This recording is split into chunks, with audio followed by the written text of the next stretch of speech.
আবারও উত্তাপ ছড়িয়েছে সীমান্ত এলাকায়। এবার বাংলাদেশের সীমানায় প্রবেশ করে গাছের ডাল কেটেছে ভারতীয় সীমান্তরক্ষী বাহিনী বিএসএফ। শনিবার সকালে চাঁপাইনবাবগঞ্জের শিবগঞ্জ উপজেলার কিরণগঞ্জ সীমান্ত এলাকায় অনুপ্রবেশ করে গাছের ডাল কাটে বিএসএফ। এমনকি টিয়ার শেলও নিক্ষেপ করেছে তারা। এমনই অভিযোগ স্থানীয়দের, জানিয়ে চরম উত্তেজনা দেখা দিয়েছে এই সীমান্ত এলাকায়।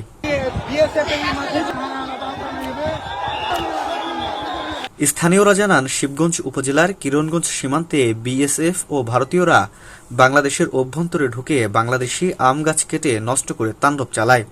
পরে তাদের প্রতিরোধে বিজিবি ও বাংলাদেশিরা একসাথে তাদের মোকাবেলার চেষ্টা করে। এ সময় বাংলাদেশিরা বাধা দিলে উভয় পক্ষের মধ্যে বাকবিতণ্ডা হয়। পরবর্তীতে দুই দেশের নাগরিকরা সংঘবদ্ধ হয়ে শূন্যরেখার কাছাকাছি অবস্থান নেয়। বিএসএফ অনবরত টিয়ার শেল নিক্ষেপ করেছে বলেও জানান স্থানীয়রা। এ সময় ভারতীয়দের ছোড়া পাথরের আঘাতে মোহাম্মদ আসমাউল নামে এক বাংলাদেশি কিশোর আহত হয়েছে। এক পর্যায়ে তাদের মধ্যে দফায় দফায় ধাওয়া ও পাল্টা ধাওয়া হয়। এ বিষয়ে লেফটেন্যান্ট কর্নেল গোলাম কিবরিয়া গণমাধ্যমকে বলেন, বিষয়টি আমি শুনেছি এবং এখন সীমান্তের দিকে যাচ্ছি, পরে বিস্তারিত জানাতে পারব। জুলাই গণঅভ্যুত্থানে আওয়ামী সরকার পতন হলে সাবেক প্রধানমন্ত্রী শেখ হাসিনা দেশ ছেড়ে পালিয়ে ভারতে আশ্রয় নেন।